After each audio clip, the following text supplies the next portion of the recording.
Billionaire returned home from a business trip and found his ex sleeping with a baby in his bed. Before we begin, drop a comment telling us which city you're watching from, and once the story ends, don't forget to rate it from 0 to 10. Oh, and make sure to follow our channel for more stories like this. Now, sit back and enjoy every detail. The late afternoon sun filtered through the floor-to-ceiling windows of the Manhattan penthouse, casting long shadows across the marble floors. Sloane Bennett shifted carefully on the king-sized bed, her body still tender from childbirth just 4 weeks ago. In her arms, baby Willa slept peacefully, her tiny chest rising and falling in perfect rhythm. The infant's delicate features were already showing hints of her father's strong jawline, though Sloane tried not to think about that. At 29, Sloane had always been the type of woman who planned everything meticulously. Her honey blonde hair, usually styled in perfect waves, now hung loosely around her shoulders in a messy bun. Dark circles shadowed her green eyes, evidence of countless sleepless nights. She wore an oversized sweater that had once belonged to Vincent, its cashmere fabric soft against her sensitive skin.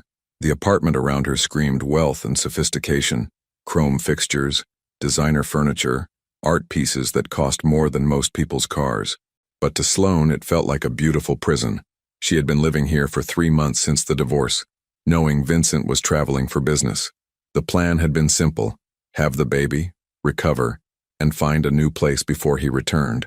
But recovery had taken longer than expected, and finding an apartment in New York while caring for a newborn proved nearly impossible. Willa stirred in her arms, making those soft baby sounds that melted Sloane's heart every time.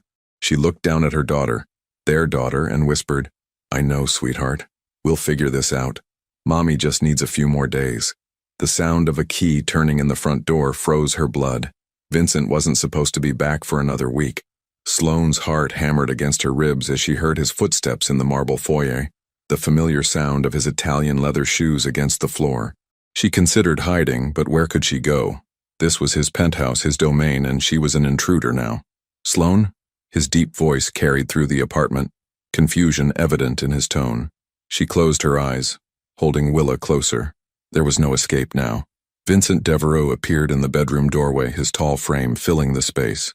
At 36, he was devastating in the way that only certain men could be. 6'3" with broad shoulders that filled out his charcoal suit perfectly. His dark hair was slightly mussed from travel, and his steel-gray eyes held an intensity that had always made her feel exposed. But now those eyes widened in shock as they took in the scene before him. His ex-wife, in his bed, holding a baby. For a moment, time suspended itself. Vincent's briefcase slipped from his hand, hitting the floor with a loud thud that made Willa startle awake. The baby's cry pierced the silence, and Sloane instinctively began rocking her, making soft shushing sounds. "What?" Vincent's voice came out rough, barely above a whisper. His eyes moved from Sloane to the baby and back again, his sharp mind clearly trying to process what he was seeing. "Whose child is that?" Sloane met his gaze steadily, even as her heart threatened to burst from her chest. "Mine." "Yours?" The word came out strangled. Vincent stepped closer, his eyes now fixed on the baby's face. Even from across the room, the resemblance was unmistakable. Willa had inherited his dark hair and the shape of his eyes, though hers were still the newborn blue that might change with time. "How old?" His voice was barely audible now. 4 weeks? Vincent's face went pale as he did the math in his head. His hands clenched into fists at his sides, and Sloane could see the moment realization hit him like a physical blow. "She's mine." It wasn't a question. Sloane simply nodded, unable to trust her voice. Vincent staggered backward until his back hit the wall. He ran a hand through his hair, a gesture she remembered from their marriage whenever he was overwhelmed. "Why didn't you tell me?" The question hung in the air between them, loaded with months of pain and silence. Sloane looked down at Willa, who had stopped crying and was now looking around with those unfocused, newborn eyes. "Because you were busy planning your new life," she said quietly. "The life where you didn't want to be tied down anymore, remember?" Vincent flinched as if she'd slapped him. "That's not... I didn't know you were pregnant." "Would it have mattered?" Sloane's voice was steady, but Vincent could see the hurt in her eyes. "You made it very clear that marriage was a mistake, that you felt trapped. I wasn't going to trap you further with a baby you didn't want." "You don't know what I wanted," Vincent said, his voice gaining strength. "You never gave me the chance to..." "To what? Change your mind out of obligation?" Sloane shifted Willa to her shoulder, patting the baby's back gently. I've seen how you handle things you consider complications, Vincent. You eliminate them. The words hit their mark. Vincent's jaw tightened, and Sloane could see the war playing out across his features. The man who built $1 billion empire by controlling every variable, faced with the one thing he couldn't control or plan for. He stared at his daughter, and something shifted in his expression. The hard edges softened just slightly as Willa made a small sound and turned her head toward his voice. "What's her name?" he asked softly. "Willa." Vincent nodded slowly, as if testing the name in his mind. "Willa Devereaux?" "Willa Bennett," Sloane corrected firmly. "I kept my maiden name for her." Another blow. Vincent's hands unclenched, and for a moment he looked lost. This man who always had an answer for everything, who commanded boardrooms and made million-dollar decisions without blinking. "You were supposed to be gone before I got back," he said finally. "I know, I'm sorry, I needed more time. Where will you go?" Sloane looked around the room that had been her sanctuary for the past months. "I'll figure something out." Vincent was quiet for a long moment, studying her face. She looked tired, fragile in a way he'd never seen before, but there was also a new strength in her, a fierce protectiveness that radiated from her as she held their child. "You can stay," he said suddenly, "until you find something suitable." Sloane's eyes snapped to his, surprise clear in her expression. "Vincent, I don't think this is a big apartment. We can coexist temporarily." He straightened his tie, slipping back into business mode. "For the baby's sake." Sloane studied his face, looking for the catch. There was always a catch with Vincent. "What do you want in return?" "Nothing," he said, though the word came out too quickly. I need time to process this." Willa chose that moment to let out a small cry, and Sloane automatically began bouncing her gently. Vincent watched the motion with an intensity that made Sloane's skin prickle with awareness. Even after everything, even with the divorce papers signed and their marriage officially over, being in the same room with him still affected her. "I should feed her," Sloane said, more to break the tension than because Willa was actually hungry. Vincent nodded and stepped aside, giving her clear passage to the door, but as she moved past him, he caught her arm gently. "Sloane," his voice was rough with emotion, "we need to talk. Really talk." She looked down at his hand on her arm, then up at his face. "I know." He released her and watched as she walked out of the bedroom, carrying their daughter. When they were gone, Vincent sank down on the edge of the bed, his head in his hands. What had he done? What would you do if you discovered you were a parent 4 weeks after the fact? Vincent stood under the scalding spray of his shower, letting the water pound against his shoulders as he tried to make sense of the last hour. A daughter. He had a daughter. The words felt foreign in his mind, like a language he'd never learned to speak. When he finally emerged from the bathroom, wrapped in his navy silk robe, the apartment felt different. There were sounds he'd never heard before, soft humming coming from the guest room, the gentle creak of a rocking chair, and underneath it all, the occasional soft coo of a baby. His baby. Vincent dressed mechanically in his usual morning uniform, pressed white shirt, navy slacks, silver cufflinks that had been his father's. But as he knotted his tie, his hands trembled slightly. Control had always been his anchor, the thing that separated him from the chaos of emotion. Now that anchor was dragging him into uncharted waters. The kitchen smelled of coffee and something else, something warm and domestic that he couldn't identify. Sloane stood at the counter, still in that oversized sweater, bouncing Willa gently while holding a steaming mug. The baby was awake, making those soft gurgling sounds that newborns make. "I made coffee," Sloane said without looking at him. "Your usual blend is still in the cabinet." Vincent poured himself a cup, noting how Sloane's was only half finished and had gone cold. "Did you sleep at all?" She was up every 2 hours. Sloane's voice held no complaint, just exhaustion. Babies don't really have schedules yet. Vincent studied his daughter over the rim of his coffee cup. In the morning light streaming through the windows, he could see more of himself in her features. The way her tiny hands moved, the set of her mouth even in sleep. It was unsettling and wonderful and terrifying all at once. "What does she need?" he asked suddenly. Sloane looked surprised by the question. "What do you mean?" "I mean practically. Diapers, formula, clothes. What does she need that she doesn't have?" "Vincent, you don't have to. She's my responsibility too." The words came out sharper than he intended. "Whether I knew about her or not, she's here now. She's mine." Something flickered across Sloane's face. Surprise, maybe even a hint of relief. "She needs her own room eventually." Right now, she's sleeping in a bassinet in the guest room with me. And I've been doing cloth diapers because disposables are expensive when you're buying them alone, but make a list, Vincent interrupted, pulling out his phone. Everything. I'll have it delivered today. It's not that simple. Babies aren't a problem you can throw money at and solve. Vincent's jaw tightened. I'm aware of that. But providing for her basic needs is something I can do. Willa chose that moment to start fussing, her small face scrunching up in preparation for a full cry. Sloane immediately shifted into motion, swaying and making soft, shushing sounds. But the baby's cries only grew louder. She's hungry, Sloane said, moving toward the guest room. I need to... Here. The word came out before Vincent could stop himself. Stay here, you haven't finished your coffee. Sloane paused, looking at him with confusion. Vincent, she needs to eat. I'm nursing her. Heat flooded Vincent's face as the reality of new parenthood hit him. Of course. He knew nothing about babies, nothing about what they needed or how to care for them. He was a man who could negotiate million-dollar deals in 3 languages, but he was completely helpless when it came to his own child. Right. Of course. He turned away, embarrassed by his own ignorance. 20 minutes later, Sloane returned to find Vincent standing at the window, staring out at the city skyline. Willa was calm now, sleeping peacefully in her mother's arms. I called my assistant, Vincent said without turning around. Canceled all my meetings for the week. The week? Sloane couldn't hide her surprise. Vincent never canceled meetings. His schedule was sacred, planned months in advance. I need to adjust some things. He finally turned to face her, and Sloane was struck by how uncertain he looked. Vincent Devereaux, who commanded respect in every room he entered, looked lost. I don't know anything about babies. Most people don't. When they start, you seem to know what you're doing.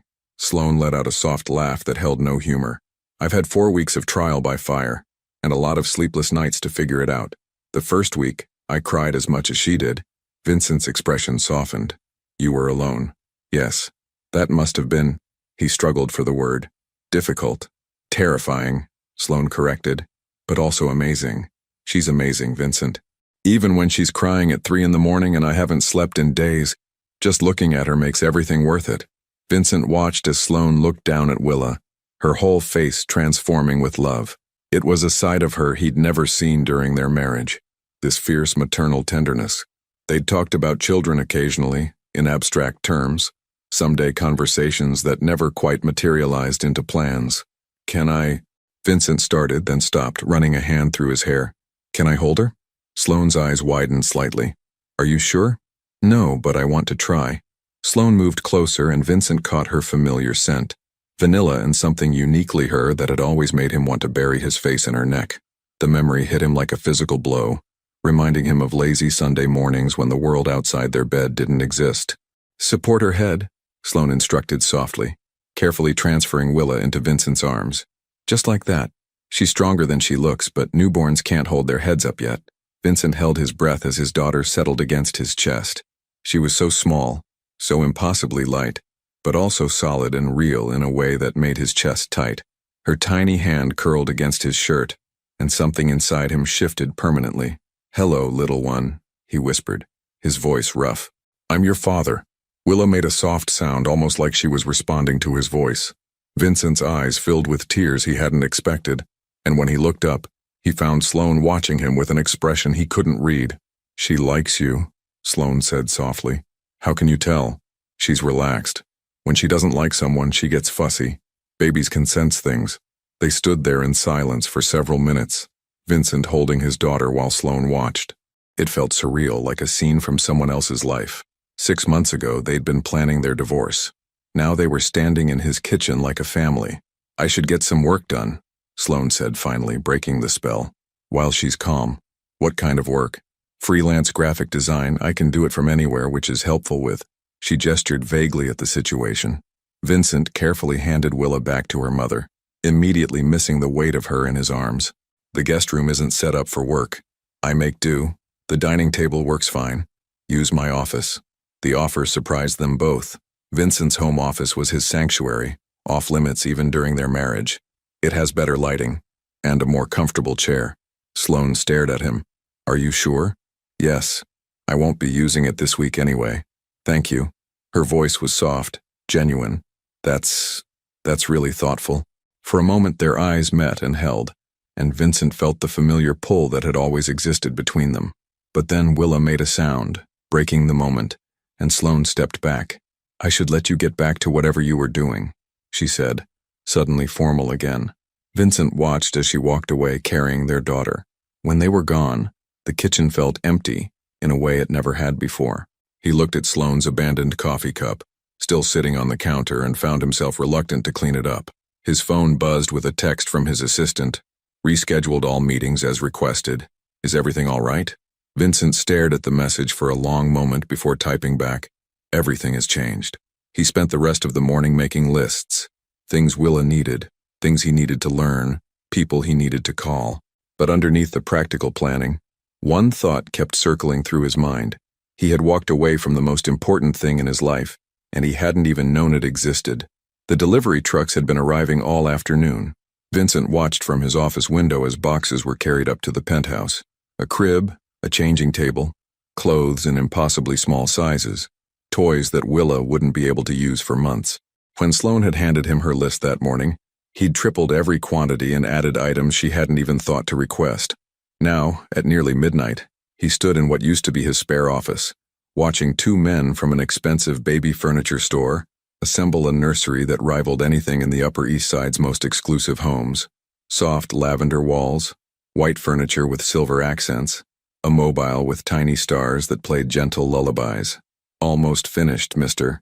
Devereaux," one of the men said, tightening the last screw on the crib. "The room should be ready for the little one tonight." Vincent nodded, running his hand along the crib's rail.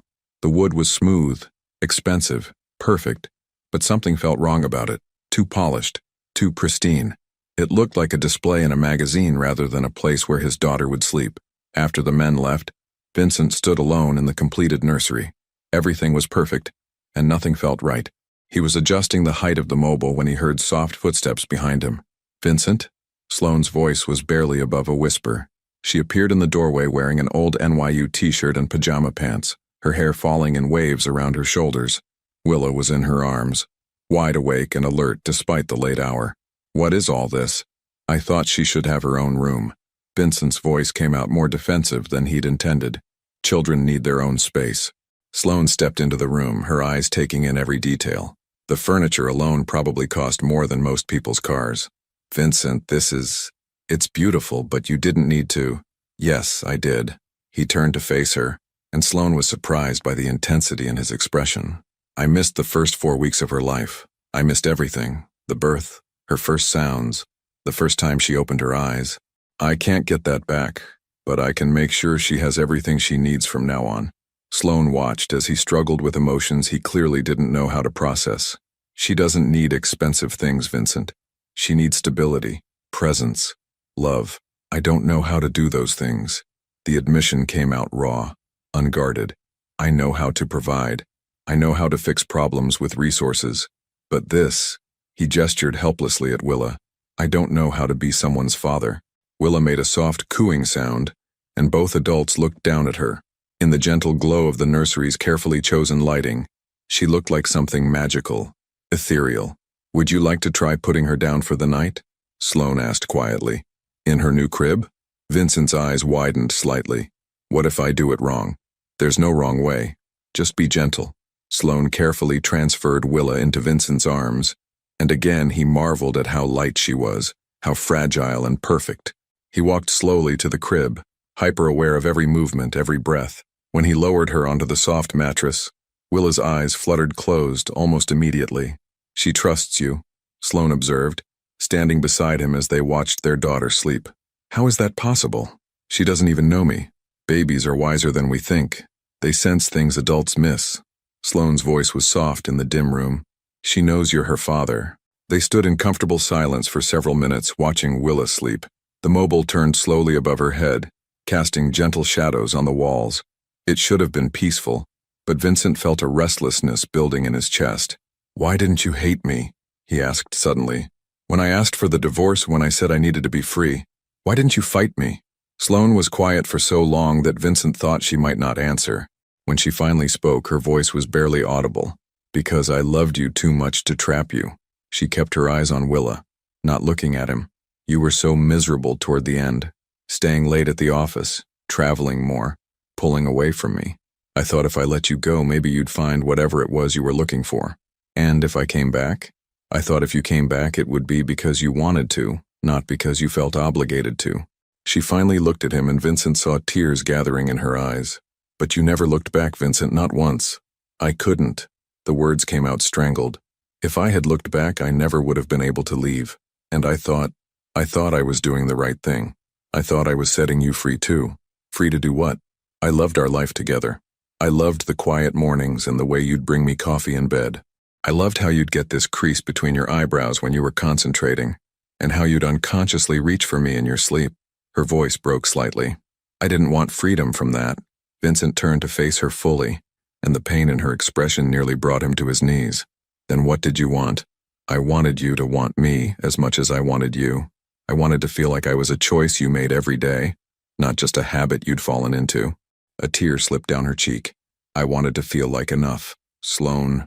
Vincent reached out instinctively, brushing the tear away with his thumb. The contact sent electricity through both of them. You were always enough. You were everything. Then why did you leave? The question hung between them like a physical thing. Vincent's hand was still on her face, and he could feel her trembling slightly under his touch. Because I was terrified, he admitted. Because loving you that much scared me more than any business deal, any risk I'd ever taken. Because my father spent his whole life putting work before family, and I was becoming him. And I was terrified I'd destroy the best thing in my life through neglect. So you destroyed it through abandonment instead. The words hit like a physical blow, but Vincent didn't flinch away from them. Yes.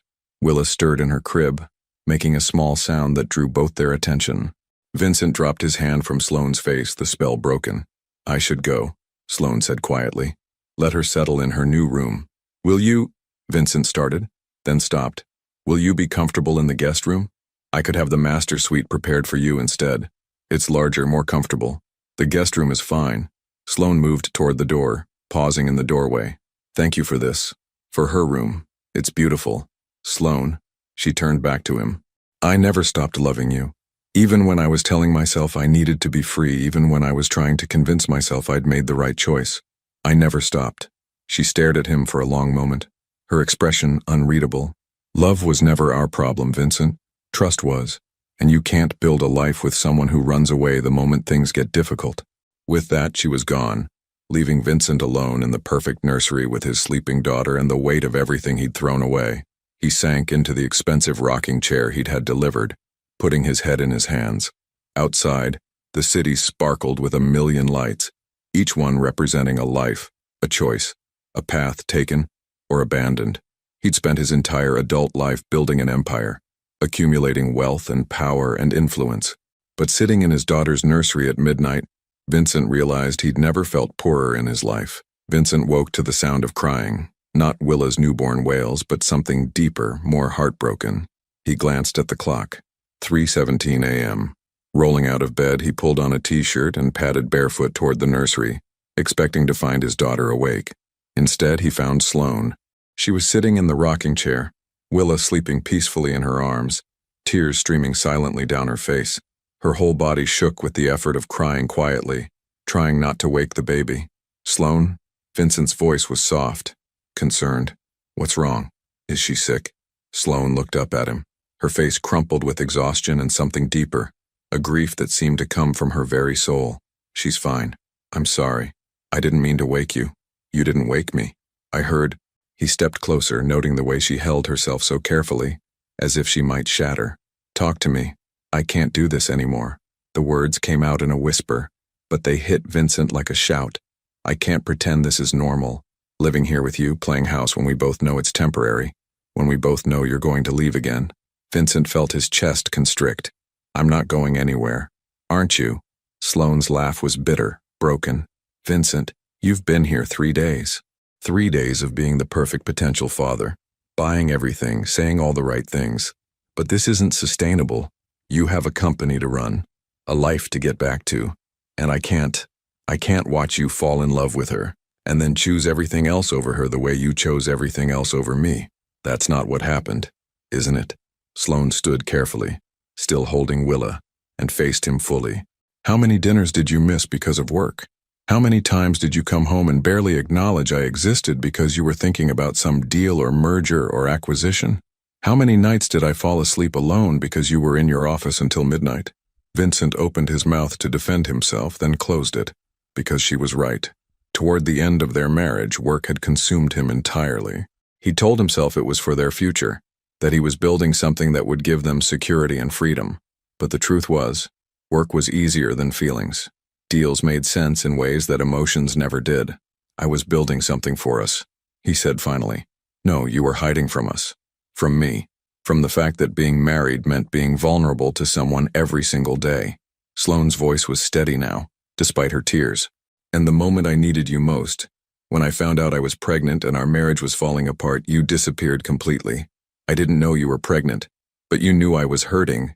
You knew something was wrong, and instead of fighting for us, you gave up. You ran. She looked down at Willa, sleeping peacefully despite the tension in the room. And now you're here, and you're wonderful with her, and for a moment I can almost pretend that we could be a family. But I can't survive losing you twice, Vincent. I won't put her through that either. Vincent stared at her, seeing for the first time the depth of the damage he'd caused. He'd thought about the divorce in terms of logistics, papers to sign, assets to divide, a clean break that would allow them both to move forward. He'd never considered the ongoing wound he'd left, the way his abandonment had shattered her ability to trust. What do you want me to do? He asked quietly. I want you to be honest. Really honest, not just saying what you think I want to hear. Sloane wiped her eyes with her free hand. Are you here because you feel guilty? Because you feel obligated? Or are you here because you actually want this life? Sleepless nights and crying babies and all the messy, difficult, unglamorous parts of being a family? Vincent was quiet for a long moment, and Sloane's heart sank. His hesitation was answer enough. I don't know, he admitted finally. I don't know what I want. I know I want to be in her life. I know I made a mistake leaving you. But you're right. I don't know if I can do this. The everyday parts, the sacrifice, the putting someone else's needs before my own every single day for the rest of my life. I've never done that for anyone. It was perhaps the most honest thing he'd ever said to her, and it broke her heart completely. Thank you, she whispered, for being honest. Sloane, I'll start looking for an apartment tomorrow. Seriously this time. I'll find something within the week.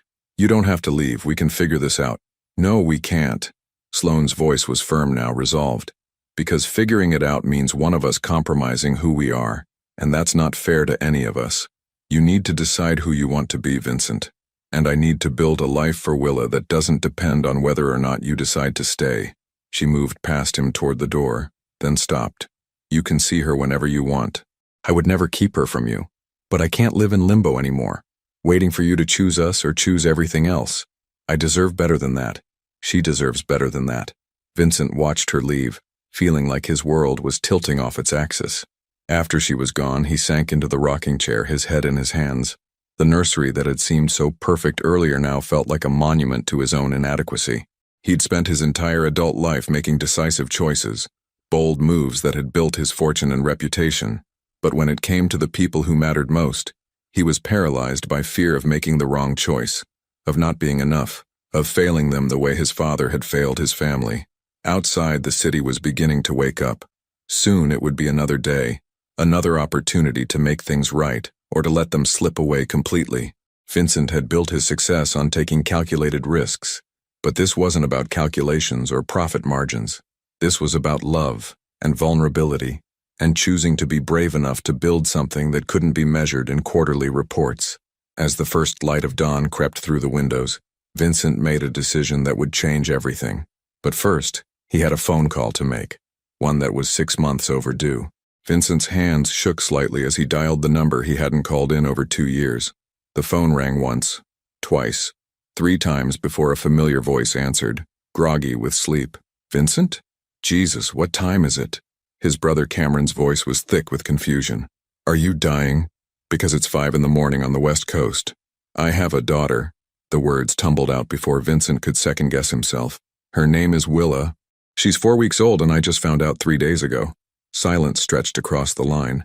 Vincent could picture Cameron sitting up in bed, running a hand through his hair, a gesture they'd both inherited from their father. Holy shit, Cameron breathed finally. Vincent, how did you not know? Where's the mother? Are you okay? Sloan, it's Sloan's baby. Our baby. Vincent pressed his forehead against the cool window glass, watching the city wake up below. She was pregnant when I asked for the divorce. She never told me. You divorced Sloan? Cameron's voice sharpened with disbelief. When? Why? I thought you two were solid. Vincent had forgotten that he'd never told his brother about the divorce. They spoke maybe twice a year, usually about business or holidays. Personal details had never been their strong suit. 6 months ago, I thought I needed to be free. I thought I was becoming dad, putting work before everything else, and I was going to destroy the best thing in my life. Vincent's voice cracked. So I destroyed it preemptively instead. Jesus, Vincent. Cameron was fully awake now. And now? Now I'm sitting in my daughter's nursery at dawn, wondering how I became the kind of man who could walk away from his family twice in one lifetime. Vincent closed his eyes. Cam, I don't know how to do this. I don't know how to be a father. How to be the kind of man they deserve. Hey, Cameron's voice softened. You remember what you told me when Lily was born? When I called you having a complete meltdown because I was convinced I was going to screw up this perfect little human? Vincent barely remembered. He'd been in the middle of a merger at the time, distracted and impatient with his brother's emotional crisis. You said that love isn't about being perfect. It's about showing up every day even when you don't know what you're doing. Especially then. Cameron paused. You said the fact that I was terrified of failing her meant I was already a better father than Dad ever was. The words hit Vincent like a physical blow. He'd been so focused on his fear of becoming their father that he'd never considered the possibility that caring enough to be afraid was already a fundamental difference. I told Sloan I didn't know if I could do it, Vincent admitted. The everyday parts, the sacrifice, putting someone else first for the rest of my life. And she's leaving. Taking Willa and finding her own place because she can't live waiting for me to decide if they're worth choosing. Cameron was quiet for a moment. Are they? What? Are they worth choosing? Because if you have to think about it, then maybe she's right to leave. Vincent opened his eyes, staring at his reflection in the window.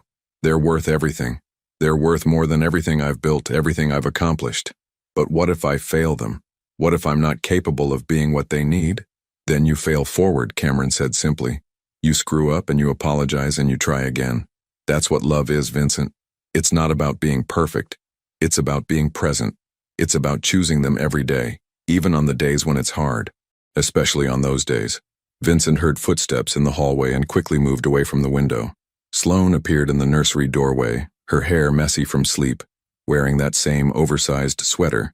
She looked surprised to see him there. I have to go, Vincent said quietly into the phone.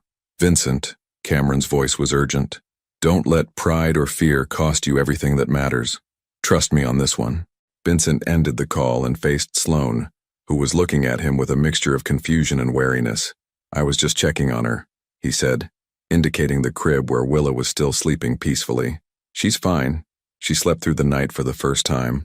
Sloan's voice was carefully neutral. I came to get her for her morning feeding. Vincent watched as she lifted their daughter with practiced ease, marveling again at how natural she made it look. Sloan, about last night, you don't need to explain anything. Sloan settled into the rocking chair with Willa. You were honest. I appreciate that. I was honest about my fears, Vincent corrected, but I wasn't honest about what I want. Sloan looked up at him and Vincent saw a flicker of something. Hope, maybe, or just curiosity. I want this, he said, gesturing to the scene before him. His ex-wife feeding their daughter in the nursery he'd built.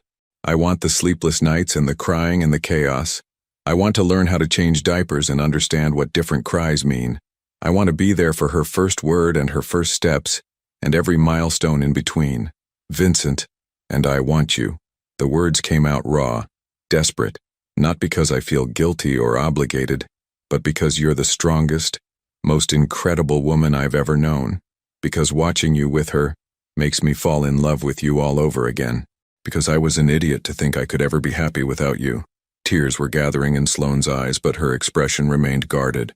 Wanting something and being capable of it are different things. You're right. They are. Vincent knelt beside the rocking chair, bringing himself to her eye level. But I called my brother this morning. Do you know what he told me?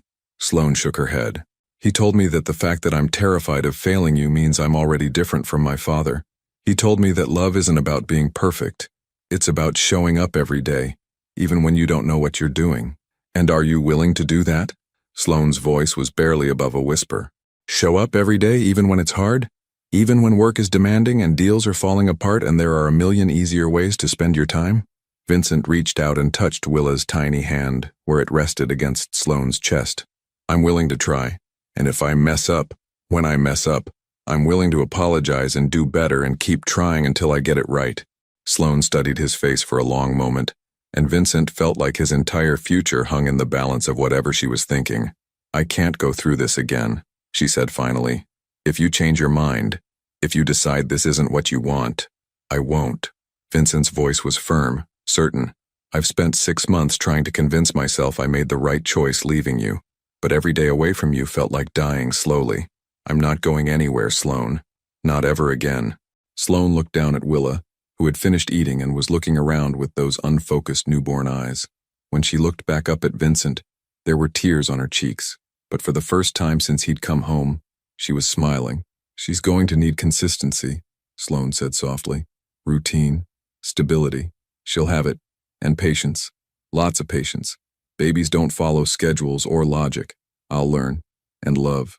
Not just the easy kind, but the kind that shows up at 3 a.m. when she's crying and you don't know why. Vincent leaned forward and kissed Sloane's forehead, breathing in the familiar scent of her hair. She'll have all the love I should have given you from the beginning. As if responding to her parents' conversation, Willa made a soft cooing sound and reached her tiny hand toward Vincent. Without hesitation, he offered his finger, and she grasped it with surprising strength. I think that's her approval, Sloane whispered. And for the first time in 6 months, Vincent felt like he might actually be home. 2 days later, Vincent was learning that being present meant more than just good intentions. He stood in the kitchen at 7 in the morning, holding a screaming Willa while Sloane took her first real shower in days. The baby had been crying for 20 minutes straight, and nothing he tried seemed to help. Please, sweetheart, he murmured, bouncing her gently. What do you need? Are you hungry? Tired? Do you just hate me? Willa's cries only intensified, her tiny face red with indignation. Vincent felt sweat beading on his forehead despite the cool morning air. How did Sloane make this look so effortless? The doorbell rang, cutting through Willa's wails. Vincent frowned. They weren't expecting anyone, and the concierge usually called before sending visitors up. Still holding his screaming daughter, he made his way to the door and opened it without checking the peephole first. His blood froze. Standing in the hallway was Isabelle Moreau, his business partner and former lover. She was stunning as always, tall and elegant in a cream-colored suit that probably cost more than most people's rent, her dark hair pulled back in a perfect chignon. Her green eyes widened as she took in the scene. Vincent in rumpled clothes, unshaven, holding a crying baby. Vincent? Her French accent made his name sound like music even in her confusion. Whose child is this? Isabelle. Vincent's mind raced. What are you doing here? You missed our breakfast meeting and our conference call with the Hong Kong investors.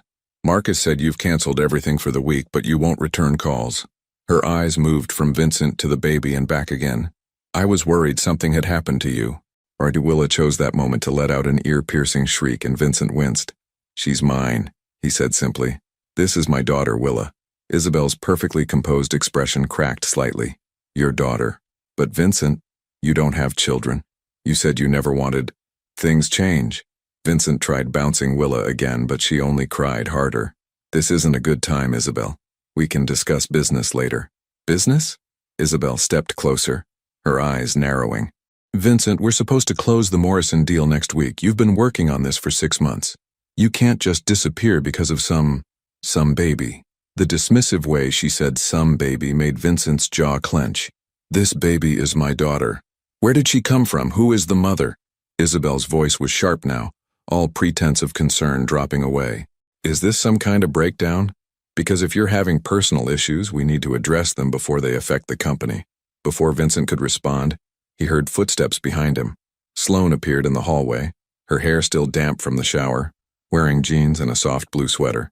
She took in the scene immediately, Vincent struggling with their crying daughter, and the stunning woman in the doorway whose presence seemed to fill the space with tension. Is everything okay? Sloane asked, moving to Vincent's side. Everything's fine, Vincent said quickly. Sloane, this is Isabelle Moreau, my business partner. Isabelle, this is Sloane, my wife. The lie slipped out before Vincent could stop it, but he didn't correct himself. Something about the way Isabel was looking at Sloane, like she was evaluating a competitor, made him want to protect whatever fragile progress he and Sloane had made. Your wife?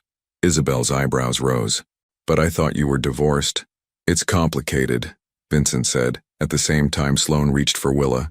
Here, let me, Sloane murmured, taking the baby from Vincent's arms. Almost immediately, Willa's cries softened to small hiccups. She probably just needed her mama. Vincent watched in amazement as Sloane swayed gently, making soft shushing sounds, and Willa settled completely. It was like magic, the kind of maternal instinct he was beginning to realize couldn't be learned from books or bought with money. How do you do that? He asked softly. Practice. Sloane smiled at him, and for a moment they were in their own bubble, just the three of them. Isabel cleared her throat loudly. I'm sorry to interrupt this domestic scene, but Vincent, we really need to talk. The Morrison deal can wait. Vincent's voice was firm. Everything can wait. Wait? Isabel laughed, but there was no humor in it. Vincent, this is a $200 million acquisition. You can't just put it on hold because you're playing house. The words hit like a slap. Vincent felt Sloane stiffen beside him, and when he glanced at her, he saw the walls going back up in her eyes. This was exactly what she'd been afraid of, that real life would intrude and he'd choose business over them. I'm not playing anything, Vincent said quietly but with steel in his voice. This is my family. Family? Isabel's eyes flicked between Vincent and Sloane with undisguised skepticism. Vincent, you told me yourself that you weren't cut out for marriage, that you needed your freedom. Was that all lies? Sloane's face went pale. I'll take Willa to her room, she said quietly, already backing away from the door. Sloane, wait. Vincent started, but she was already disappearing down the hallway with their daughter. Isabel watched her go with satisfaction. Really, Vincent? A baby? This isn't like you at all. You're right, Vincent said, stepping into the hallway and closing the door behind him, forcing Isabel to move back. It's not like me. The man you knew, the man who put business before everything else, who was so afraid of commitment that he sabotaged his own marriage. That's not who I want to be anymore. Vincent, you're not thinking clearly. This woman, this baby, they're making you lose sight of what's important. Your company, your future. They are my future. Vincent's voice cut through her protests. Isabel, I appreciate your concern, but this conversation is over. Reschedule the Morrison meeting. I'll be back in the office next week. And if they won't wait? If we lose the deal because you're having some kind of midlife crisis? Vincent met her eyes steadily. Then we lose the deal. Some things are more important than money. Isabel stared at him as if he'd grown a second head. I don't know who you are anymore. Good, Vincent said, because I didn't like who I was before. After Isabel left, Vincent stood in the hallway for a long moment, steeling himself for what he'd find inside. When he entered the apartment, it was quiet. Too quiet. He found Sloane in the nursery, sitting in the rocking chair with Willa, but her expression was distant, closed off. She's beautiful, Sloane said without looking at him. Your business partner. Very sophisticated, very put together. Sloane, is she why you wanted the divorce? Sloane's voice was calm, but Vincent could hear the hurt underneath. Because it would make sense. A woman like that, no complications, no demands on your time. No. Vincent knelt beside the chair, forcing her to look at him. There's nothing between Isabel and me. Not anymore. Not for a long time. But there was something. Vincent hesitated, then nodded. Before we got married. But it was never serious. Never what? Never love. Vincent reached out and touched Sloane's hand where it rested on Willa's back. It was convenience. Compatibility in business translating to something physical. But it wasn't real, Sloane. It wasn't what we had. Sloane was quiet for a long moment. She looked at me like I was an obstacle, like something inconvenient that needed to be dealt with. She doesn't matter. Doesn't she? Vincent, she's right about one thing. You have responsibilities. A company to run, deals to close. You can't just ignore all of that indefinitely. I'm not ignoring it, I'm prioritizing. Vincent stood and began pacing, running his hands through his hair. For my entire adult life, I've let business consume everything. I missed family dinners, vacations, quiet moments with you because there was always another deal, another crisis, another opportunity. I'm not doing that anymore. And what happens when the next crisis comes? When there's a deal that could make or break your company? When choosing us means losing millions of dollars? Vincent stopped pacing and looked at her. Then I choose us. Just like that? Just like that, he moved back to her side, kneeling again so they were eye level. Sloane, money can be made again. Companies can be rebuilt. But if I lose you again, if I lose her, he gestured to Willa, sleeping peacefully in Sloane's arms. That's not something I can fix with a better strategy or a bigger offer. Sloane studied his face, searching for any sign of doubt or hesitation. Your business partner doesn't think you mean it. My business partner doesn't know me as well as she thinks she does. Vincent reached out and brushed a strand of hair behind Sloane's ear. And she's about to find out that the man she thought she knew doesn't exist anymore. Willa stirred in Sloane's arms, making a soft sound that drew both their attention. When she opened her eyes, she seemed to look directly at Vincent, and something in his chest swelled with fierce protectiveness. I have some calls to make, he said quietly. Some things to rearrange. The Morrison deal can wait, or it can find another buyer. But I'm not missing another moment of this little girl's life for a boardroom. As Vincent left the nursery to make his calls, Sloane watched him go with something that might have been hope beginning to bloom in her chest. For the first time since he'd walked back into their lives, she was starting to believe that maybe, just maybe, he really meant it this time. Vincent spent the afternoon in his office making calls, restructuring meetings, and essentially turning his business world upside down. Each conversation felt like shedding an old skin, the version of himself that would have chosen profit over presence, strategy over love. When he emerged 3 hours later, he found Sloane in the living room with Willa, who was having what appeared to be her first real alert period of the day. The baby's eyes were wide and curious, tracking movement and light with the intense focus that newborns sometimes displayed. She's been awake for almost an hour, Sloane said softly, not looking up from their daughter, just looking around, taking everything in. I think she's starting to really see the world. Vincent settled beside them on the couch, close enough to touch but not presuming. What's she thinking about, do you suppose? Probably wondering why everything is so bright and loud compared to where she came from. Sloane's voice held a gentle humor. The womb is dark and quiet and warm. This must all seem very overwhelming. I can relate to that, Vincent murmured, watching as Willa's tiny hand grasped at the air, feeling overwhelmed by a new world you're not sure you're equipped for. Sloane glanced at him sideways. How did your calls go? I postponed the Morrison deal indefinitely, handed the Yamamoto project to Marcus, told my assistant to clear my calendar for the next month. Vincent's voice was matter of fact, but Sloane could see the tension in his shoulders. Isabel wasn't pleased. A month? Sloane couldn't hide her surprise. Vincent, that's a lot. It's not enough. He turned to face her fully. Sloane, I missed the first month of her life. I missed you being pregnant, the birth, her first weeks. I can't get that back, but I can make sure I don't miss anything else. But your company will survive without me for a few weeks. If it can't, then I haven't built it as well as I thought. Vincent reached out hesitantly, and when Sloane didn't pull away, he touched Willa's tiny fist. She's only going to be this small once. These moments, they don't come back. Sloane felt something shift in her chest, a crack in the wall she'd built around her heart. This was the man she'd fallen in love with, the one who could see past the immediate demands of success to what really mattered. Your phone has been buzzing for the last hour, she said quietly. Vincent pulled out his phone and glanced at the screen. 15 missed calls from Isabel, 12 text messages and several emails marked urgent. He turned the phone off without reading any of them. Vincent, whatever it is, it can wait. He set the phone aside and focused entirely on Willa, who was now making soft cooing sounds. Hello, beautiful girl. Are you having a good day with Mama? Willa's response was a tiny yawn that made both adults smile.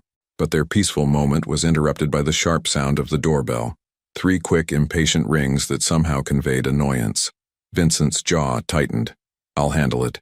He opened the door to find Isabel again, but this time she wasn't alone. Marcus Webb, Vincent's CFO and oldest friend, stood beside her, looking deeply uncomfortable. Vincent, Marcus said before Isabel could speak, I'm sorry to bother you, but we have a situation. What kind of situation? Isabel stepped forward, her green eyes flashing with barely contained anger. The kind where your sudden abandonment of responsibility is about to cost us everything we've built. I haven't abandoned anything. I've delegated. You've disappeared. Isabel's voice rose. The Morrison people are threatening to walk. The Hong Kong investors are questioning your commitment. And now I'm hearing rumors that you've had some kind of breakdown. Vincent felt his temper flare. Who exactly is spreading rumors about my mental state? Marcus shifted uncomfortably. Vincent, people are talking. When someone like you suddenly cancels everything and stops returning calls, well, people assume the worst. And what are people assuming exactly? That you've lost your edge, Isabel said bluntly. That fatherhood has made you soft. That you're no longer the Vincent Devereaux who built this empire. Vincent heard footsteps behind him and knew without turning that Sloane had appeared in the hallway, probably drawn by the raised voices. He could feel her listening, could sense her tension even without looking at her. Maybe they're right, Vincent said quietly. Maybe I'm not that man anymore. Marcus's eyes widened. Vincent, you don't mean that, don't I? The man who built this company sacrificed everything for success. His marriage, his relationships, any chance at a real life. If that's what it takes to maintain this empire, then maybe it's time to find a different way. Or maybe it's time to remember who you really are. Isabel stepped closer, her voice dropping to the intimate tone she'd once used in private moments. Vincent, you're brilliant, you're driven. You're a force of nature in the business world. Don't let domestic responsibilities diminish that. The way she said domestic responsibilities made it sound like a disease, and Vincent felt something cold settle in his stomach. Those domestic responsibilities, he said carefully, are my daughter and the woman I love. They're not diminishing anything. They're giving me something to build toward instead of just building for the sake of building. The woman you love? Isabel's laugh was sharp. Vincent, you divorced her 6 months ago. You told me yourself that marriage was a mistake, that you felt trapped. I was wrong. Vincent's voice cut through her words like a blade. About everything. About what I wanted. About what mattered. About what would make me happy. You're making a mistake, Isabel pressed. This whole situation, the baby, the reconciliation, it's going to destroy everything you've worked for. No, Vincent said firmly. Walking away from them would destroy everything that actually matters. Marcus cleared his throat. Vincent, I understand wanting to be there for your family, but surely there's a middle ground. You could come back part-time, just handle the essential. There's always something essential, Vincent interrupted. There's always one more deal, one more crisis, one more opportunity that can't wait. I've been telling myself just this one thing for 15 years and it never ends. Because that's the price of success. Isabel's composure finally cracked completely.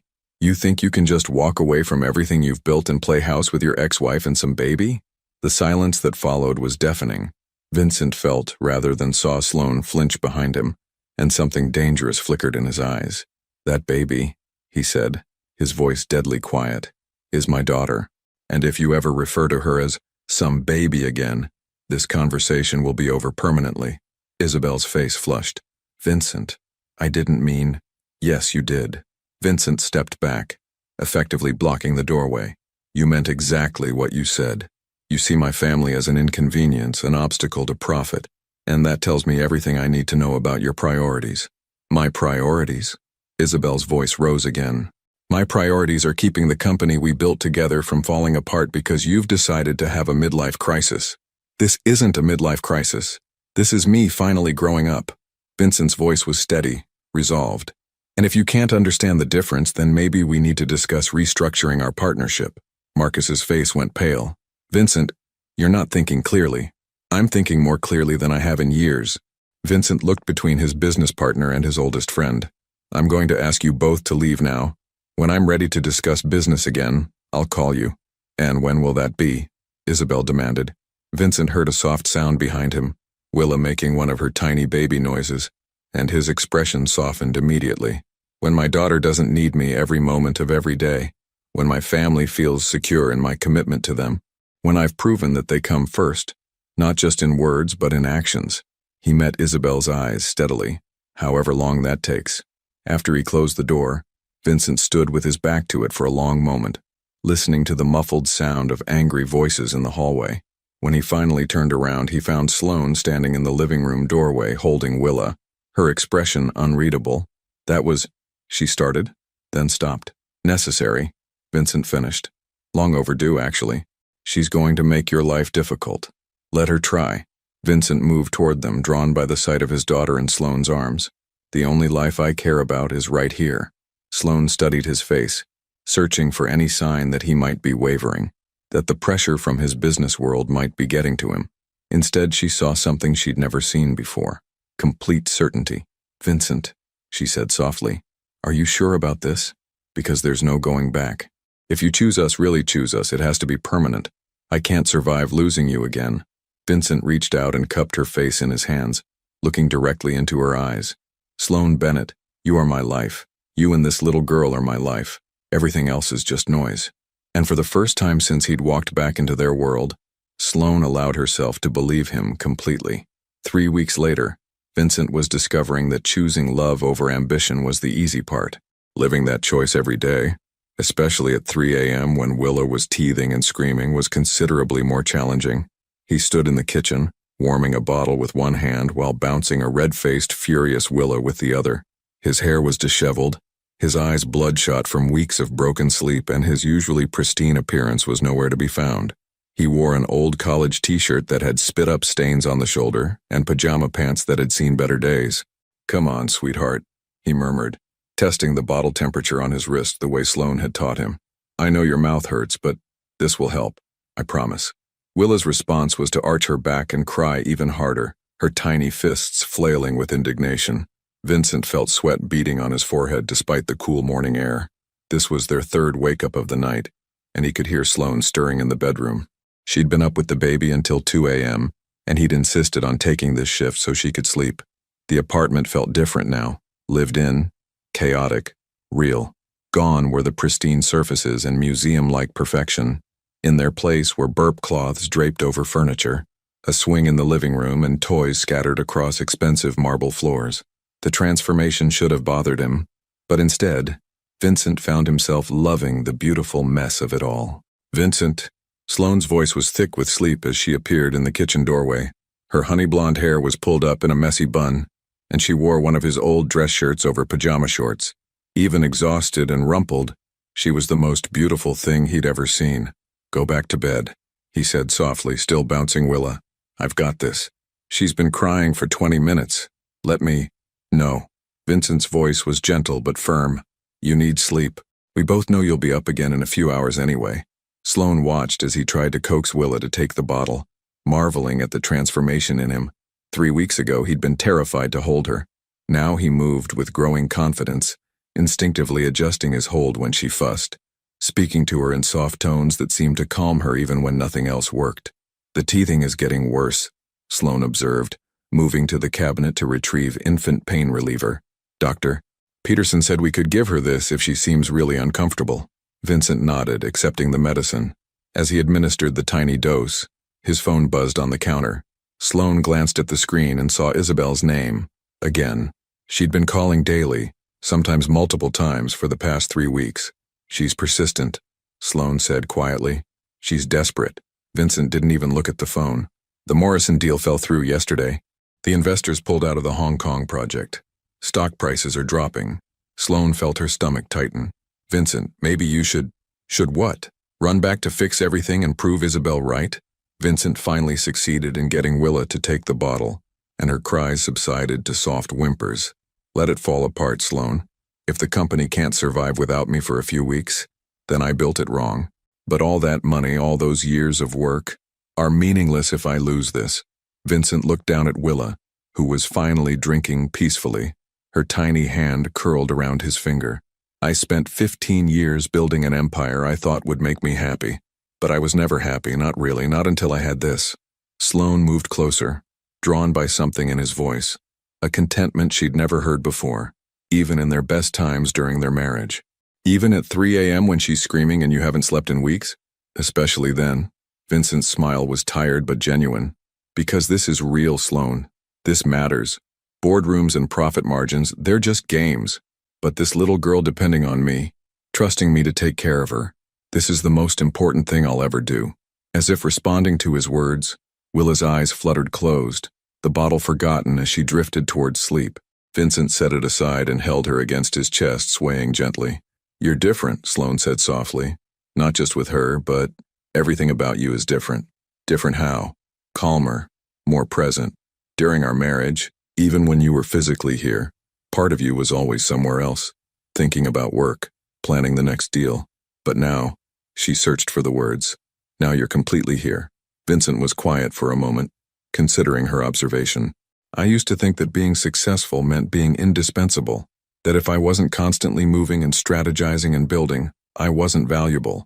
But holding her, Knowing that she needs me, not because of what I can do or buy or achieve, but just because I'm her father, it's the most valuable I've ever felt.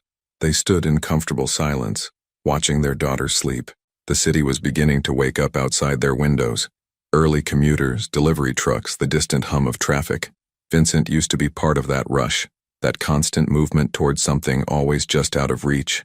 Now he felt like he'd found what he'd been running toward all along. "There's something else," Sloane said after a few minutes. "I got a call yesterday from my landlord." Vincent's attention sharpened. "Your landlord?" "The apartment I was going to rent. He found someone else, someone who could move in immediately." Sloane's voice was carefully neutral. "So I need to start looking again." Vincent felt something cold settle in his stomach. Over the past 3 weeks, they'd settled into a routine that felt almost natural, sharing morning coffee, taking turns with night feedings, quiet conversations while Willa slept. The idea of her leaving, of going back to separate lives, felt wrong in every possible way. "You don't have to leave," he said quietly. "Vincent, I know what I said before about this being temporary, but I don't want it to be temporary." He looked at her directly, and Sloane saw vulnerability in his expression that took her breath away. "I want you to stay, both of you, not as ex-spouses sharing custody, but as us, as a family." "What exactly are you saying?" Vincent carefully transferred the sleeping Willa to her bassinet, then turned to face Sloane fully. "I'm saying I want to try again. Really try, not just because of Willa, but because I never stopped loving you. Because these past 3 weeks have been the happiest I've been in years, even with the sleepless nights and the chaos and the complete upending of everything I thought I wanted." Sloane stared at him, her heart pounding. "Vincent, we can't just pretend the last 6 months didn't happen. We can't ignore the reasons you left. The reasons I left were because I was a coward who was afraid of how much I needed you." Vincent stepped closer, his voice dropping to barely above a whisper. "I was terrified that loving you as much as I did made me weak, made me vulnerable. So I convinced myself I needed to be free, that I'd be stronger alone. And now I know that loving you, loving her doesn't make me weak. It makes me brave enough to be the man you both deserve." Vincent reached out and touched her face gently. "I know I hurt you. I know I broke trust that might take years to rebuild. But if you'll let me, I want to spend every day proving that I meant what I said, that you and Willa are my life now." Sloane felt tears gathering in her eyes. Every instinct told her to protect herself, to keep the walls up, to remember how devastating it had been when he left before. But looking at him now, rumpled and exhausted and more real than she'd ever seen him, she found those walls crumbling. "I'm scared," she whispered. "So am I." Vincent's thumb brushed away a tear that had escaped. "But I'm more scared of living without you than I am of the risk of trying again." Before Sloane could respond, Willa stirred in her bassinet, making one of those soft baby sounds that meant she was dreaming. Both adults looked toward her, and in that moment Sloane saw their future laid out like a path, not perfect, not without challenges, but full of love and possibility. "If we do this," she said quietly, "it's forever. No more running when things get difficult. No more choosing work over family when the pressure gets intense. Forever," Vincent agreed without hesitation. "And if your company fails, if you lose everything you built, you can't resent us for it. The only thing I'd resent is if I lost you again."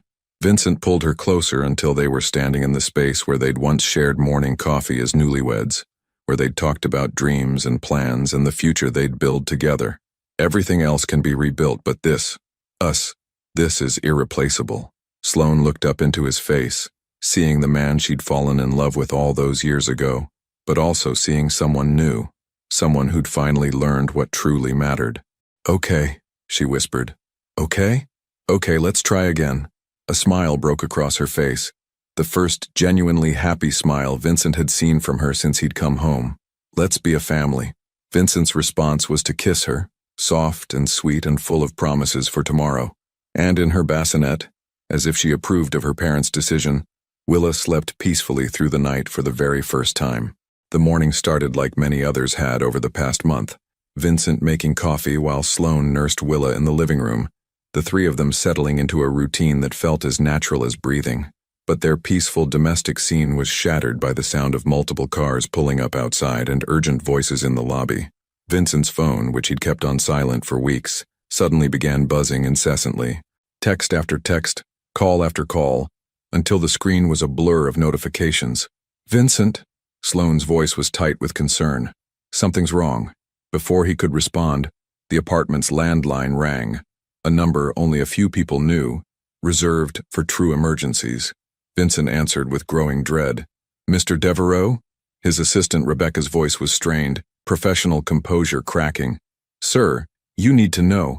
Isabel is here, with the board, and federal investigators. Vincent's blood ran cold. What kind of investigators? SEC. They're saying there are irregularities in the Morrison deal documents. Allegations of insider trading. Rebecca's voice dropped to a whisper. Sir, they have warrants.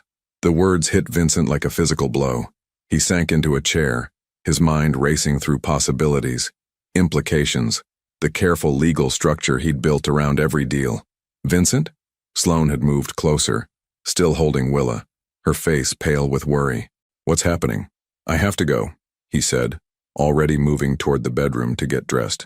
There's some kind of investigation. Investigation? Sloane followed him, her voice rising. Vincent, what kind of investigation? I don't know. Something about the Morrison deal. Insider trading allegations. Vincent pulled on a suit with mechanical precision, his mind shifting into crisis mode. It's probably nothing. Some disgruntled competitor making accusations. But I need to be there. Sloane watched him transform before her eyes, the gentle, present father disappearing as the ruthless businessman emerged. It was like watching him put on armor, and it terrified her. How long will you be gone? I don't know. A few hours, maybe longer depending on what they want. Vincent was already reaching for his phone, scrolling through the dozens of missed calls. I need to call my lawyer, find out what exactly. Vincent. Sloane's voice cut through his mounting panic. Look at me. He stopped, finally meeting her eyes. In them he saw fear, not of the investigation but of him leaving, of him being pulled back into the world that had consumed him before. I'll be back, he said softly. This doesn't change anything, doesn't it? Sloane shifted Willa to her hip, her free hand unconsciously protective. This is exactly what I was afraid of. The moment something goes wrong with your business, you're ready to drop everything and run back to fix it. This is different. This is serious. And we're not. The words came out sharper than Sloane intended, but she didn't take them back. Vincent, you said we were your priority. You said nothing would come before us. Nothing will. This is about protecting what we've built so we can have a future. No. Sloane's voice was steady now, resolved. This is about you still believing that your worth is tied to your business success. This is about you not trusting that we'll love you even if you lose everything. Vincent stared at her, his phone still buzzing in his hand. Sloane, they're saying I committed federal crimes. I could go to prison. I could lose everything anyway. Then we'll figure it out together. Sloane moved closer, her eyes never leaving his. But if you walk out that door now, if you choose handling this crisis over staying here with us, then you're proving that nothing has really changed. That's not fair, isn't it? Vincent, you've been here for a month. 1 month of proving you've changed, of showing up for us. But the moment your old world calls, you're ready to abandon this one. Vincent felt torn in half. Everything in his business training told him to go, to take control, to fix the crisis before it spiraled beyond repair. But looking at Sloane, seeing the fear and disappointment in her eyes, he realized she was right. This was the test he'd been unconsciously waiting for. The moment when he'd have to choose definitively between the man he'd been and the man he wanted to become. What if I don't go? He asked quietly. What if the allegations are true? What if someone did something illegal in my name? What if by not being there I make everything worse? Then you hire the best lawyers money can buy and let them handle it. Sloane's voice softened slightly. Vincent, you told me once that if the company couldn't survive without you for a few weeks, you'd built it wrong. Well, if it can't survive this without you being physically present to micromanage every detail, then maybe it deserves to fail. The words hung between them like a challenge. Vincent's phone buzzed again. Another urgent call, another crisis demanding his immediate attention. He looked at the screen, then at Sloane, then at Willa, who was watching him with those serious blue eyes that seemed to see straight through to his soul. Mr. Devereaux. Rebecca's voice came through the phone's speaker. Apparently he'd answered without realizing it. Sir, they're asking for you specifically. Isabel says if you don't come immediately, she'll have to take emergency control of the company to protect the shareholders. Vincent ended the call and turned his phone off. Vincent, what are you doing? Sloane's eyes widened. I'm choosing you. He set the phone on the dresser and began taking off his suit jacket. I'm choosing us. Whatever happens with the business, we'll face it together, but I'm not walking away from this family again. But the investigation will proceed with or without me hovering over it. Vincent hung up his jacket and moved to Sloane, taking her face in his hands. You're right. If I leave now, I'm proving that I haven't really changed, that when push comes to shove, I'll always choose business over us. Vincent, I don't want you to lose everything because of me. I won't lose everything. I'll lose money, maybe the company, possibly my reputation in certain circles. But those things aren't everything. He leaned down and kissed her forehead. Everything is right here. Everything that matters is in this room. Sloane searched his face, looking for any sign of doubt or resentment. Instead, she saw peace, the kind of certainty that came from finally making the right choice. What if they arrest you? Then you'll visit me in prison and tell Willa stories about her daddy until I get out. Vincent's attempt at humor fell flat, but his resolve didn't waver. Sloane, I've spent my entire adult life running toward success and away from anything that made me vulnerable. I'm done running. Before Sloane could respond, the apartment's intercom buzzed. The doorman's voice crackled through the speaker. Mr. Devereaux, there are several people here to see you. They say it's urgent business. Vincent looked at the intercom, then at Sloane, then made his choice. Tell them Mr. Devereaux is unavailable, he said into the speaker, and that all business inquiries should be directed to his legal counsel. Sir, they're quite insistent. Then they can be insistent somewhere else. Vincent's voice was firm. I'm not available. He turned back to Sloane, who was staring at him with wonder and something that might have been awe. You just turned away federal investigators, she said quietly. I just chose my family over my fear. Vincent reached for Willa, who came to him easily, settling against his chest with the trust that never failed to humble him. Whatever happens next, we face it together. From outside, they could hear car doors slamming, engines starting, the sound of Vincent's old world retreating without him. Inside the apartment, Willa made a soft cooing sound, and both her parents smiled despite the uncertainty of their future. So what do we do now? Sloane asked. Vincent looked around their home, messy, chaotic, full of love and possibility. Now we have breakfast, and then maybe we take Willa for a walk in the park, and then we figure out how to build a life that doesn't depend on anything except how much we love each other. And if the investigators come back, then we'll deal with it when they do. Vincent's arm tightened around both his girls. But we'll deal with it together. For the first time in her life, Sloane felt truly secure in Vincent's love. Not because he'd promised to stay, but because when faced with the ultimate test, he'd chosen them without hesitation. Whatever came next, they would face it as a family. 6 months later, Vincent stood in the kitchen of their new apartment. Smaller, simpler, but somehow more beautiful than the penthouse had ever been. Willa, now 7 months old and sitting up on her own, babbled happily in her high chair while Vincent attempted to make pancakes from scratch. His technique was questionable, but his enthusiasm was boundless. Dada! Willa squealed, clapping her tiny hands as flour puffed around Vincent like snow. That's right, sweetheart. Daddy is making a magnificent mess. Vincent grinned at his daughter, marveling as he did every day at how much joy she brought to the simplest moments. The past 6 months had been a whirlwind of legal battles, financial losses, and life-changing decisions. The SEC investigation had revealed that Isabel had indeed engaged in insider trading, using Vincent's name and reputation to cover her tracks. While Vincent was ultimately cleared of all criminal charges, the scandal had destroyed his company's reputation and most of its value. The penthouse was gone, sold to pay legal fees and settle civil suits. The empire he'd spent 15 years building had crumbled in a matter of months.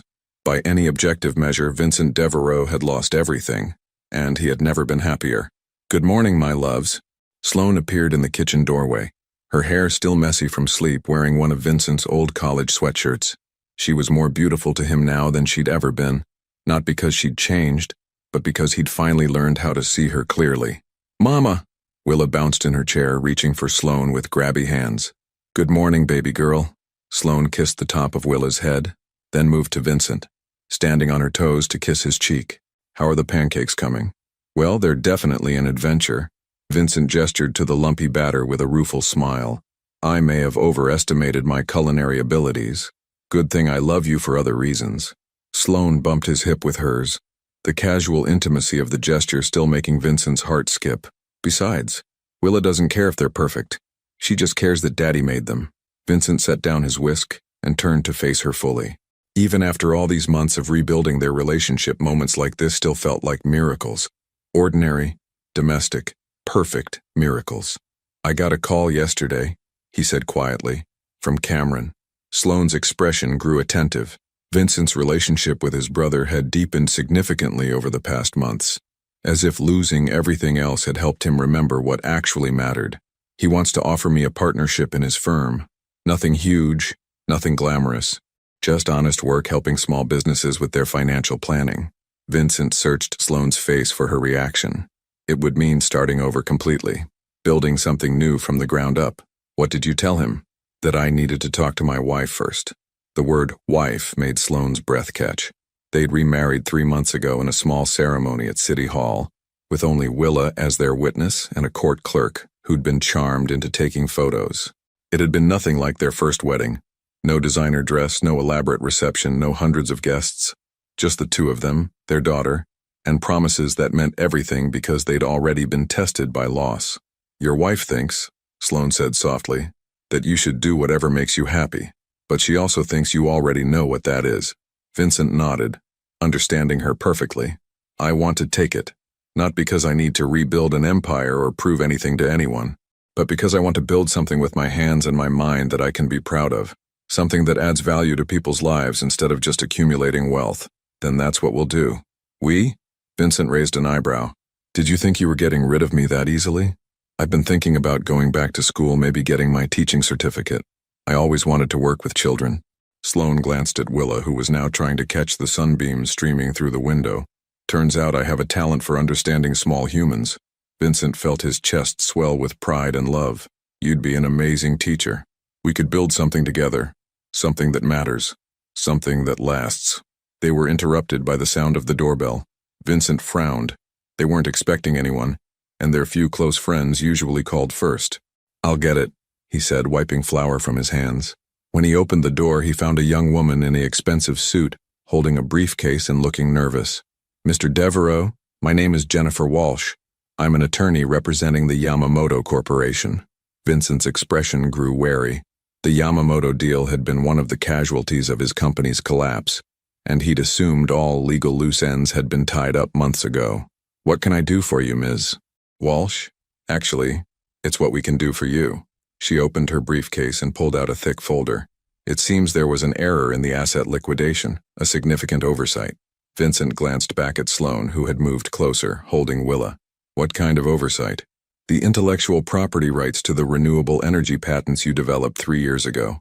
They were held in a separate trust that wasn't part of the liquidation proceedings." Jennifer held out the folder. "Mr. Yamamoto has been trying to track you down for months. His company is very interested in purchasing these patents." Vincent accepted the folder with trembling hands. He remembered the renewable energy project. It had been a passion project, something he'd funded personally because he believed in its potential to change the world. In the chaos of the company's collapse, he'd completely forgotten about it. "How much are we talking about?" Sloane asked quietly. Jennifer named a figure that made both Vincent and Sloane's eyes widen. It wasn't empire money, but it was enough to secure their future, to give them the freedom to choose their path without financial pressure. "There's one condition," Jennifer continued. "Mr. Yamamoto insists on meeting with you personally. He wants to discuss the possibility of you consulting on the project's implementation." Vincent looked at the folder, then at Sloane, then at Willa, who was reaching for the papers with curious hands. "When does he want to meet?" "He's in New York now. He could meet as early as this afternoon if you're available." A year ago, Vincent would have dropped everything and raced to the meeting. 6 months ago, he might have agonized over the decision. Now he barely hesitated. "Could we reschedule for next week? Today is pancake day with my daughter, and I don't want to miss it." Jennifer looked surprised but nodded. "Of course, I'll arrange something for early next week." After she left, Vincent closed the door and leaned against it, still holding the folder. "Vincent?" Sloane's voice was soft with wonder. "This could change everything." "No," Vincent said, moving back to her and Willa. "This could change our circumstances. But everything that matters has already changed." He set the folder aside and picked up his daughter, spinning her around until she giggled with delight. "Besides, we have pancakes to make, and I have a feeling these are going to be the best pancakes in the history of pancakes. Even if they're lumpy? Especially if they're lumpy." Vincent kissed Sloane thoroughly, then looked around their small, flour-dusted kitchen. You know what I realized? I spent 15 years building an empire that I thought would make me feel successful. But standing here with flour in my hair and baby food on my shirt, making breakfast for my family, this is what success actually feels like. Sloane wrapped her arms around his waist, careful not to squish Willa between them. I love you, Vincent Devereaux. Not because you're successful or wealthy or powerful, but because you learned how to choose love over fear. Best choice I ever made, Vincent murmured against her hair. From her perch in her father's arms, Willa clapped her hands and babbled something that sounded suspiciously like, "Love you too." And in their small, imperfect, flour-covered kitchen, surrounded by the beautiful chaos of real life, Vincent finally understood what it meant to have everything. 2 years later, the late afternoon sun streamed through the windows of the small house in Westchester, casting golden light across hardwood floors scattered with toys. Vincent sat cross-legged on the living room carpet, his sleeves rolled up, helping 2-year-old Willa build a tower with colorful blocks. She was chattering away in the mixed language of toddlers, half real words, half delighted nonsense, her dark hair curling around her face in the same way Vincent's did when it got too long. "Daddy, big one!" Willa held up a red block, her blue eyes sparkling with the kind of joy that only small children could summon over something so simple. "That's right, sweetheart. The big red one goes on top." Vincent carefully helped her place the block, marveling as he did every day at how much she'd grown, how her personality was emerging in brilliant flashes of curiosity and stubbornness and pure love. The partnership with Cameron had flourished beyond either brother's expectations. Vincent had discovered that helping small businesses plan for their futures gave him a satisfaction that accumulating wealth for its own sake never had. He worked reasonable hours, came home for dinner every night, and had never once regretted trading his empire for this life. The renewable energy patents had indeed changed their circumstances, providing enough financial security that Sloane had been able to finish her teaching degree, and Vincent could be selective about the clients he took on. But more importantly, the experience had taught them both that their happiness wasn't dependent on external validation or financial success. It was built on the foundation they'd created together. "Vincent?" Sloane's voice called from the kitchen where she was preparing dinner. "Could you check the mail? I think the results from the fertility clinic might have come today." Vincent's heart skipped a beat.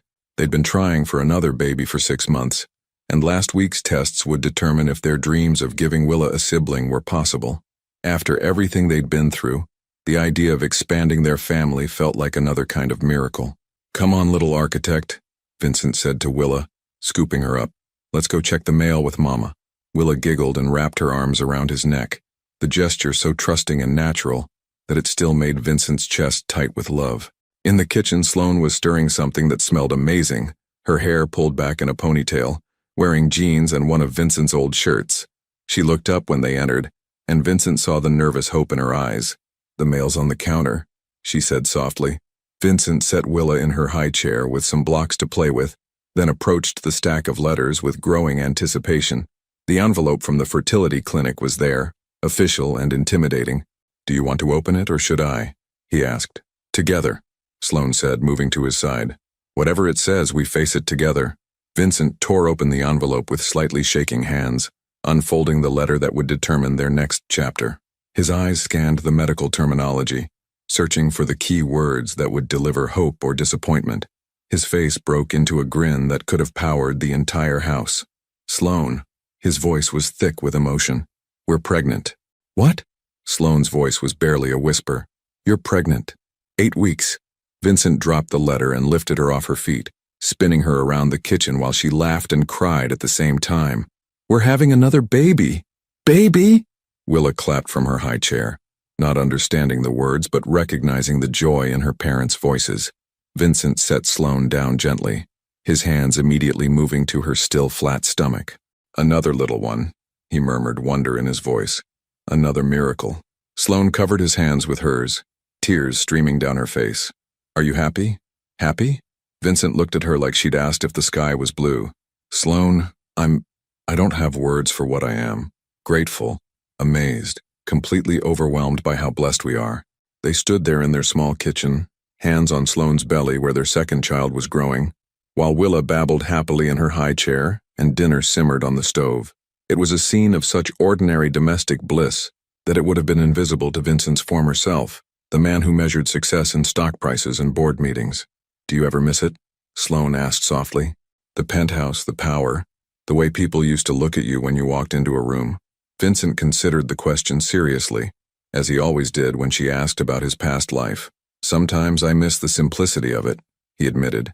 It was easier when success could be measured in numbers on a spreadsheet, but miss the actual life? Never, not for a single moment. Even when you're helping Mrs. Patterson figure out her retirement planning instead of negotiating multi-million-dollar mergers? Especially then, Vincent moved to check on dinner, stirring the sauce with practiced ease. Mrs. Patterson is trusting me with her future, with her security. That matters more than any merger ever did. The front door opened and they heard familiar voices in the hallway. Cameron and his wife Lily, along with their 3-year-old son Jake, were joining them for their weekly family dinner. Uncle Vincent! Jake's voice preceded him into the kitchen as he ran straight for Vincent's legs, hugging them tightly. Hey there, buddy!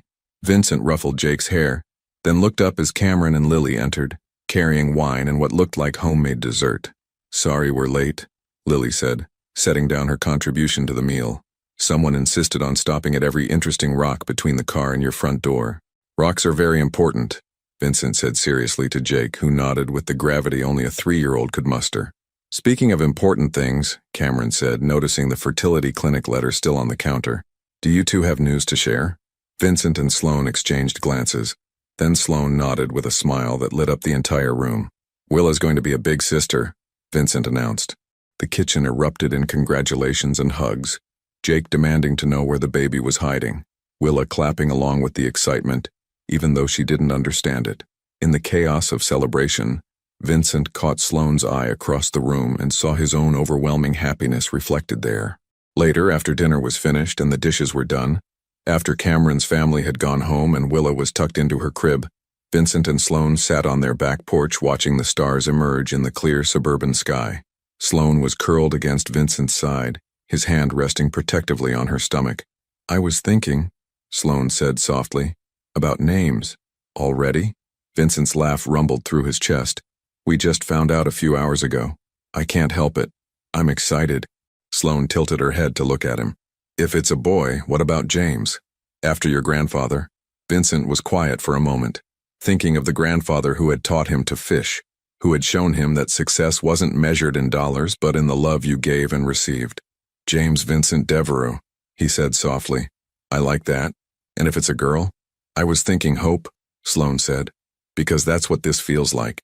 Like everything we went through led us to this moment, to this life we never could have planned but somehow found anyway. Vincent pressed a kiss to the top of her head, breathing in the familiar scent of her hair. Hope Devereaux. Perfect. They sat in comfortable silence, watching the night sky and listening to the gentle sounds of their neighborhood. Distant laughter from a backyard barbecue, the soft hum of air conditioners, a dog barking somewhere down the street. It was the symphony of ordinary life, and Vincent had learned to hear the music in it. Vincent? Sloane's voice was sleepy now, content. Do you think we would have found our way back to each other eventually, even without Willa? Vincent considered the question carefully. I don't know, he said honestly. I was so lost, so convinced that success meant sacrificing everything else. It might have taken me years to realize that I was building an empire on sand. And now? Now I know that the only thing worth building is love. Everything else is just extra. Sloane smiled against his chest. I love you, Vincent Devereaux. Not the man you were, not the man you might have been, but exactly the man you chose to become. I love you too, Sloane Devereaux. Thank you for giving me a second chance to get it right. As if summoned by their conversation, they heard a soft sound from the baby monitor. Willa stirring in her sleep, making the small noises that meant she was dreaming. Both parents smiled, recognizing the sound of their daughter's contentment. Should we check on her? Sloane asked. In a minute, Vincent said, tightening his arms around his wife. Let's just stay here a little longer. Just the 3 of us. Soon to be 4. Above them, stars wheeled across the vast sky, constant and eternal. But here on their small porch, wrapped in love and the promise of tomorrow, Vincent and Sloane had found something even more precious than permanence. They had found home. In the months and years that would follow, there would be challenges and joys, sleepless nights with a new baby and lazy Sunday mornings as a family of 4. Vincent would teach both his children to ride bikes and help with homework, and attend every school play and soccer game.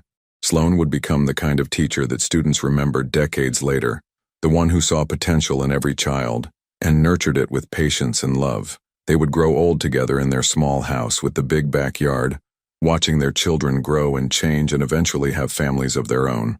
And through it all, Vincent would never once regret choosing love over ambition, presence over profit, family over everything else the world said should matter.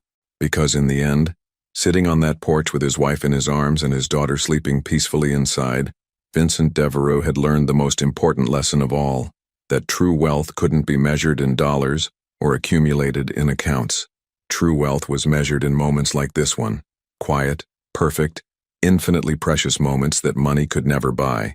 Sometimes the greatest success comes not from building an empire, but from learning when to walk away from one. When faced with the choice between having everything the world says you should want and having the one thing that actually matters, which would you choose? Your participation means a lot to the channel.